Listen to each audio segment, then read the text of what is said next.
नमस्कार दोस्तों। क्या आपने कभी सोचा है कि बैंक आखिर पैसे कमाता कैसे है? जब आप बैंक में पैसे जमा करते हैं तो बैंक आपको इंटरेस्ट देता है। लेकिन अगर बैंक सबको इंटरेस्ट दे रहा है तो उसके पास प्रॉफिट कहाँ से आता है?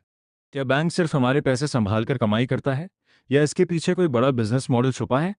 आज की इस वीडियो में हम आसान भाषा में समझेंगे कि बैंक्स मनी कैसे अर्न करते हैं, लोन से प्रॉफिट कैसे होता है और बैंक की इनकम किन किन सोर्सेज से आती है। तो चलिए, बिना टाइम वेस्ट किए शुरू करते हैं। सबसे पहले समझते हैं कि बैंक का काम क्या होता है। बैंक एक फाइनेंशियल मिडिलमैन की तरह काम करता है। यानी एक तरफ वो लोगों से पैसे डिपॉजिट करवाता है और दूसरी तरफ उन्हीं पैसों को लोन के रूप में दूसरे लोगों को देता है। यहीं से बैंक की सबसे बड़ी इनकम शुरू होती है। मान लीजिए आपने अपने बैंक अकाउंट में 1 लाख रुपये जमा किए। बैंक आपको उस डिपॉजिट पर साल का 3% इंटरेस्ट देता है। यानी 1 साल बाद आपको लगभग 3,000 रुपये इंटरेस्ट मिलेगा। अब बैंक उस 1 लाख रुपए का एक हिस्सा किसी दूसरे व्यक्ति को home loan, car loan, personal loan या बिजनेस लोन के रूप में दे देता है। लेकिन इस बार बैंक उससे 9% या 10% इंटरेस्ट लेता है। अगर लोन पर 9% इंटरेस्ट लिया गया तो बैंक को 9,000 रुपये मिलेंगे, जिसमें से 3,000 रुपये आपको इंटरेस्ट के रूप में दिए गए। बाकी लगभग 6,000 रुपये बैंक की कमाई बन गई। इसे ही इंटरेस्ट स्प्रेड कहा जाता है। यही तरीका दुनिया के लगभग सभी बैंक्स की सबसे बड़ी इनकम का सोर्स होता है। लेकिन बैंक सिर्फ लोन से ही पैसे नहीं कमाता।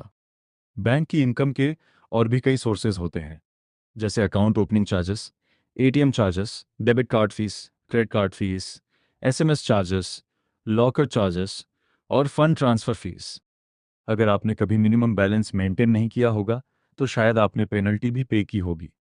ये सभी चार्जेस भी बैंक की इनकम का हिस्सा होते हैं। अब बात करते हैं क्रेडिट कार्ड की। क्रेडिट कार्ड भी बैंक के लिए एक बड़ा इनकम सोर्स है।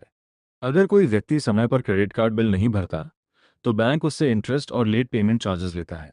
इसी वजह से क्रेडिट कार्ड बिजनेस बैंक्स के लिए काफ़ी प्रॉफिटेबल माना जाता है। और एक सवाल आता है, अगर बैंक इतने लोन देता है तो क्या उसमें रिस्क नहीं होता? बिल्कुल होता है। कई बार कुछ लोग लोन लेकर वापस नहीं चुकाते। इसे डिफ़ॉल्ट या एनपीए यानी नॉन परफॉर्मिंग असेट कहा जाता है। इसीलिए बैंक लोन देने से पहले कस्टमर की इनकम, क्रेडिट स्कोर और फाइनेंशियल हिस्ट्री चेक करता है, ताकि रिस्क कम हो सके। इसके अलावा बैंक्स अपने कुछ पैसे गवर्नमेंट सिक्योरिटीज और दूसरे सेफ इन्वेस्टमेंट्स में भी इन्वेस्ट करते हैं। इससे भी उन्हें एक्स्ट्रा इनकम होती रहती है।